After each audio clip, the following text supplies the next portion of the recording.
O apito agudo rasgou o burburinho da estação de Santa Apolónia, um som que se misturava ao cheiro a maresia vindo do Tejo ali tão perto e à ansiedade doce que fazia cócegas no estômago de Amara Oliveira. 22 anos. Um futuro a desenhar-se à sua frente e uma pasta A3 de cantos gastos, mas conteúdo precioso, segura debaixo do braço como um escudo. O alfa pendular para o porto aguardava na linha. Uma promessa de metal branco e velocidade que a levaria à entrevista final da Bolsa, que podia mudar a sua vida. Arquitetura. Era isso que lhe corria nas veias, a paixão por linhas, espaços, pela forma como o betão e a luz podiam dançar juntos. Encontrou o seu lugar na carruagem.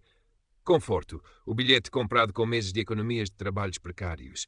O ambiente era diferente do seu cotidiano nos transportes da periferia de Lisboa. Poltronas largas de veludo cinzento, o ar-condicionado a zumbir discretamente, o silêncio pontuado apenas pelo rolar suave das malas de executivos apressados.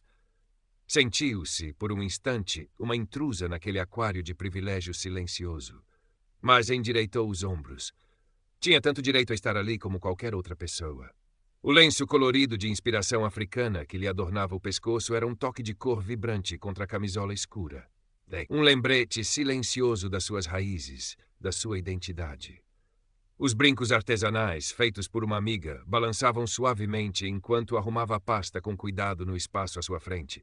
Mal se tinha acomodado, sentindo o coração ainda bater um pouco mais rápido pela antecipação da viagem e do seu propósito, quando uma presença imponente e ruidosa se materializou no corredor.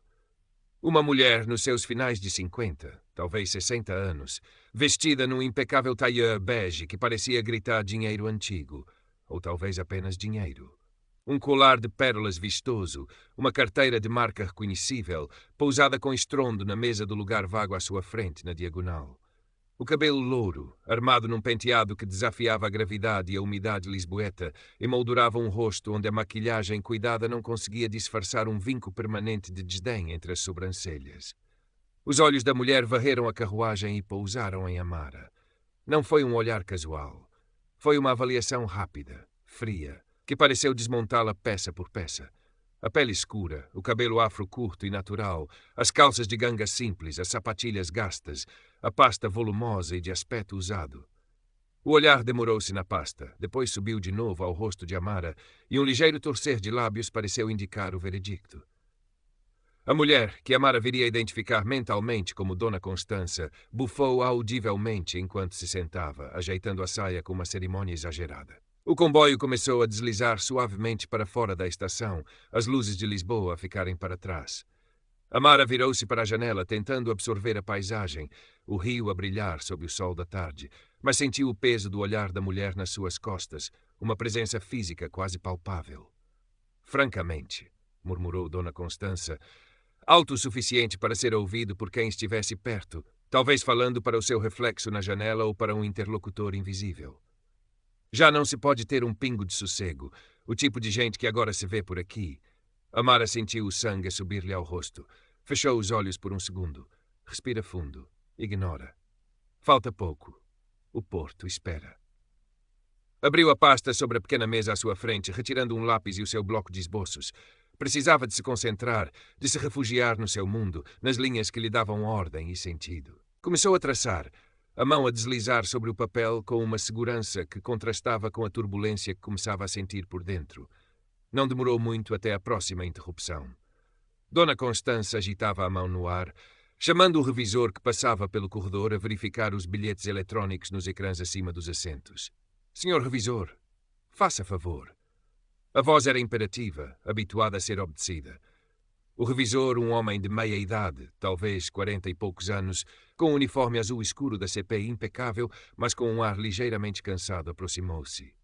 Dizia, minha senhora, queria ter a certeza que está tudo em ordem com a passagem desta menina. Dona Constança apontou discretamente com o queixo na direção de Amara, que levantou os olhos do seu bloco, surpresa e indignada.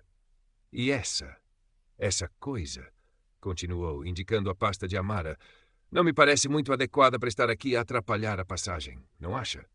O revisor, Sr. Rui, pareceu desconfortável. Olhou para Amara, depois para Dona Constança, depois para a pasta. A pasta estava encostada à perna de Amara, sem obstruir o corredor. Vou verificar, minha senhora. disse ele, a voz profissional, mas hesitante. Aproximou-se de Amara. O seu bilhete, se faz favor? Amara mostrou o código QR no telemóvel. Sr. Rui verificou no seu aparelho. Está tudo correto, menina. Obrigado.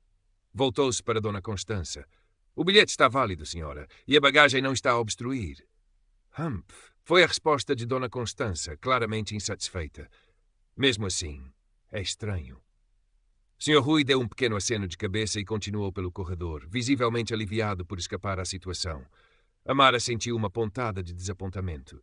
Esperava um pouco mais de firmeza, uma defesa mais clara do seu direito a estar ali sem ser questionada. Mas compreendia a hesitação do revisor perante a postura arrogante daquela mulher. Provavelmente já tinha lidado com queixas semelhantes antes. Amara voltou aos seus desenhos tentando ignorar o incidente, mas a concentração tinha-se partido. Sentia-se exposta, julgada. As linhas no papel pareciam agora tremer ligeiramente. Começou a desenhar a estrutura de uma ponte, uma das suas obsessões recentes, focando-se nos cálculos, na tensão dos cabos, na elegância da engenharia. A sua mão era talentosa, os traços eram precisos, a perspectiva impecável. Mesmo naquele esboço rápido, via-se a promessa de uma arquiteta com visão. Era esse talento que a levara à final da bolsa. Era esse talento que Dona Constança, com o seu olhar redutor, era incapaz de ver. O comboio atravessava agora a Lesíria, campos verdes a perder de vista sob o céu azul. Santarém ficou para trás. Amara tentou perder-se na paisagem, mas a presença de Dona Constança era como uma pedra no sapato. A mulher falava agora ao telemóvel, a voz mais alta do que o necessário, detalhando trivialidades sobre um jantar ou uma ida às compras, mas pontuando a conversa com suspiros e olhares furtivos na direção de Amara. Numa tentativa de angariar aliados para a sua desconfiança inexplicável, Dona Constança virou-se para o passageiro sentado do outro lado do corredor, um senhor mais velho, de ar discreto, absorto na leitura do jornal público. Desculpe incomodar, meu senhor. Começou Constança com uma falsa simpatia. Mas não acha invulgar esta situação? Gesticulou vagamente na direção de Amara. O senhor, que Amara identificou como Sr. Manuel, levantou os olhos por cima dos óculos pousados na ponta do nariz. Olhou brevemente para Amara, depois para Constança e voltou rapidamente ao seu jornal. Não reparei em nada, minha senhora, murmurou a voz quase inaudível, encolhendo-se ligeiramente no assento. A rejeição, por mais subtil que fosse, pareceu inflamar ainda mais Dona Constança. Apertou os lábios numa linha fina. Se mais ninguém via o perigo óbvio que ela detectava, então teria de ser ela a tomar providências. O comboio abrandou para a paragem no entroncamento. Alguns passageiros saíram, outros entraram, mas a dinâmica tensa na zona de Amara e Dona Constança permaneceu. Quando o comboio retomou a marcha, Dona Constança levantou-se, pretextando ir buscar algo à sua mala no compartimento superior. Ao passar por Amara, tropeçou de forma pouco convincente, esbarrando com a anca na pasta A3 que Amara segurava junto a si. Oh, desculpe! A exclamação não tinha qualquer sinceridade. Estas coisas grandes aqui no meio, uma pessoa nem pode passar. Amara limitou-se a segurar a pasta com mais força. Não tem importância, respondeu, a voz controlada, mas sentiu a raiva fervilhar. Aquele toque não fora acidental. Era uma provocação, uma invasão do seu espaço pessoal. Voltou a sentar-se, mas a calma forçada estava a esgotar-se. Olhou diretamente para Dona Constança pela primeira vez, sustentando o olhar. A mulher desviou o seu, mas com um ar de desafio. O silêncio que se seguiu era pesado, elétrico. Outros passageiros, antes absortos nos seus telemóveis ou livros, começavam a lançar olhares curiosos, sentindo a tensão no ar. O zumbido do ar-condicionado parecia agora mais alto, o ritmo das rodas nos carris um tamborilar nervoso. Coimbra B aproximava-se. A paisagem mudara, mais urbana, o Mondego a serpentear ao longe. Amara pensou no Porto, na entrevista. Tinha de manter a calma. Não podia deixar que aquela mulher a destabilizasse. Mas Dona Constança parecia determinada a escalar a situação. Sabe, começou Constança, virando-se diretamente para Amara, a voz agora com um tom acusatório mal disfarçado. Tenho estado a pensar. Uma pasta tão grande, tão guardada, o que será que leva aí dentro? Hoje em dia, com tanta coisa que se ouve, contrabando, sabe? Ou pior. Amara sentiu o corpo a ficar rígido. Aquilo era inacreditável.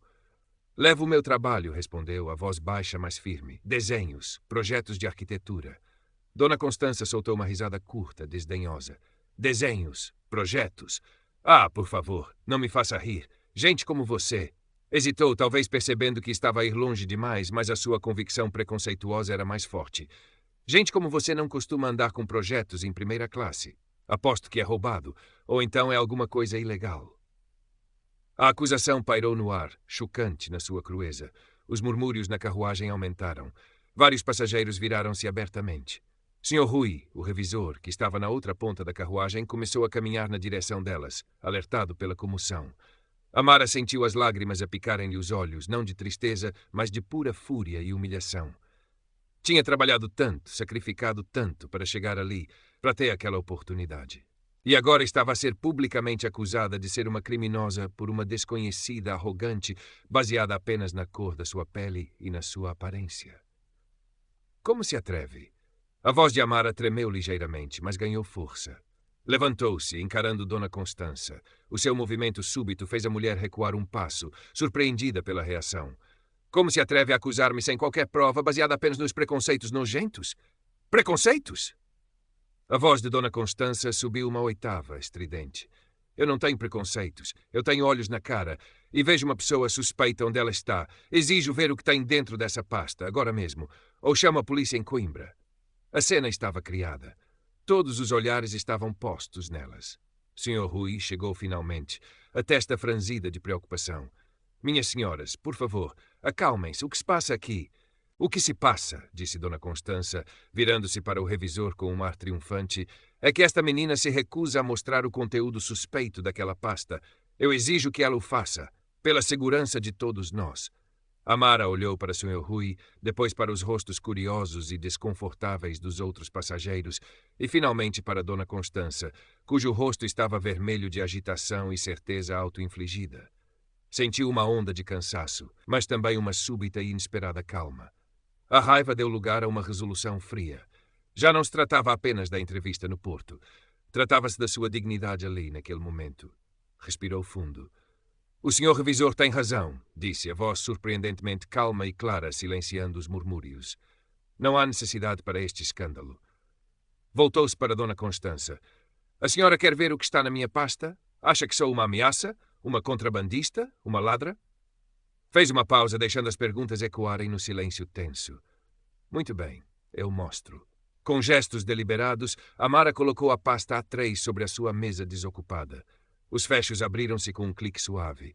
O coração batia-lhe descompassado, não de medo, mas de uma espécie de adrenalina desafiadora. Sentiu todos os olhares sobre si. Lentamente abriu a pasta. Lá dentro não havia droga, nem contrabando, nem objetos roubados. Havia folhas e folhas de papel de alta gramagem, desenhos técnicos de uma precisão espantosa. Perspectivas de edifícios que pareciam saltar da página. Plantas complexas, elevações elegantes, detalhes construtivos meticulosos. Alguns tinham o logótipo discreto da Faculdade de Arquitetura da Universidade de Lisboa no canto. Outros, mais recentes, tinham uma pequena assinatura, A. Oliveira, e ao lado, quase como uma nota de rodapé, o nome de um dos mais conceituados ateliês de arquitetura de Lisboa, onde ela conseguira um estágio altamente competitivo. Eram os projetos que ia apresentar na entrevista, o culminar de anos de estudo e trabalho árduo, a prova do seu talento e da sua dedicação. Amara pegou numa das folhas, um estudo para um pequeno centro comunitário num bairro social, um projeto pessoal que lhe era muito querido. Mostrou-o não apenas a Dona Constança, mas a todos os que observavam. O silêncio na carruagem era agora absoluto, mas diferente. Não era o silêncio da tensão, mas o do espanto. A qualidade dos desenhos era inegável, profissional, artística. Contrastava de forma brutal com a imagem de suspeita que Dona Constança tinha pintado. Dona Constança olhava para os desenhos com a boca ligeiramente aberta. O vermelho da agitação no seu rosto deu lugar a uma palidez chocada. Piscou os olhos várias vezes, como se não conseguisse processar a informação visual. A arrogância evaporou-se, deixando para trás uma expressão vazia, perdida. Sr. Rui aproximou-se, olhando por cima do ombro de Amara. Os seus olhos arregalaram-se ligeiramente. Isto é impressionante, murmurou quase para si mesmo. Depois pareceu reconhecer algo. Espere. Oliveira. Você não é a Amara Oliveira que ganhou o prêmio Revelação no concurso da Ordem dos Arquitetos no ano passado? Eu li sobre isso. Amara corou ligeiramente, surpreendida pelo reconhecimento. Sim, sou eu. A confirmação pareceu ser o golpe final para Dona Constança. Encolheu-se visivelmente. A sua postura altiva desmoronou-se. Olhou em volta para os rostos dos outros passageiros, que agora a encaravam com uma mistura de reprovação e desprezo silencioso. A humilhação era palpável. Amara, com a mesma calma deliberada, começou a guardar os seus desenhos de volta na pasta. Cada folha era recolocada com cuidado, um ritual de reafirmação silenciosa. Fechou os fechos. O clique pareceu ecoar na carruagem. Olhou brevemente para Dona Constança, um olhar que não continha triunfo, mas talvez uma ponta de tristeza pela mesquinhez humana que acabara de testemunhar. Não disse mais nada. Não precisava. Sr. Rui endireitou-se, a hesitação desaparecida, substituída por uma autoridade tranquila. Minha senhora, disse ele, dirigindo-se a Dona Constança, a voz firme, mas baixa. Penso que deve um pedido de desculpas à menina. O seu comportamento foi inaceitável e perturbou toda a carruagem. Dona Constança abriu a boca, mas não saiu som nenhum. Abanou a cabeça e voltou a sentar-se bruscamente na sua poltrona, virando o rosto para a janela, recusando-se a encarar quem quer que fosse. Nenhum pedido de desculpas veio. Sr. Rui suspirou.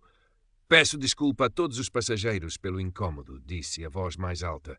Por favor, tentem desfrutar do resto da viagem.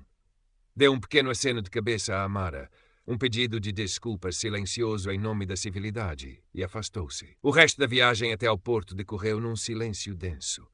Dona Constança permaneceu imóvel, de costas voltadas para o corredor, uma estátua de orgulho ferido e vergonha pública. Amara sentou-se também, a adrenalina a dissipar-se lentamente, deixando para trás um cansaço profundo, mas também uma sensação de força interior. Olhou pela janela. Coimbra ficara para trás, e agora a paisagem rolava mais rápida. Campos e pequenas vilas a caminho do norte. O porto estava mais perto. A entrevista estava mais perto. Sentiu o peso da pasta no colo. Já não era apenas um conjunto de desenhos, era um testemunho. Um testemunho do seu valor, da sua resiliência. O incidente tinha sido doloroso, humilhante, mas ela não se deixara quebrar. Tinha enfrentado o preconceito de cabeça erguida, armada apenas com o seu talento e a sua dignidade. Quando o comboio finalmente deslizou para a estação de Campanhã, sob o céu cinzento do porto, Dona Constança foi uma das primeiras a levantar-se. Sem olhar para ninguém, agarrou na sua carteira cara e saiu apressadamente da carruagem, desaparecendo na multidão da plataforma. Amara esperou que a maioria dos passageiros saísse. Recolheu as suas coisas com calma. Ao passar pelo Sr. Manuel, o senhor do jornal, ele deu-lhe um pequeno sorriso e um aceno de cabeça quase imperceptível, um gesto tardio de solidariedade silenciosa. Amara retribuiu o sorriso. Desceu para a plataforma, respirando o ar fresco e úmido do porto. A estação fervilhava de atividade, um contraste com o silêncio tenso da última hora na carruagem. Ajeitou a pasta debaixo do braço. Sentiu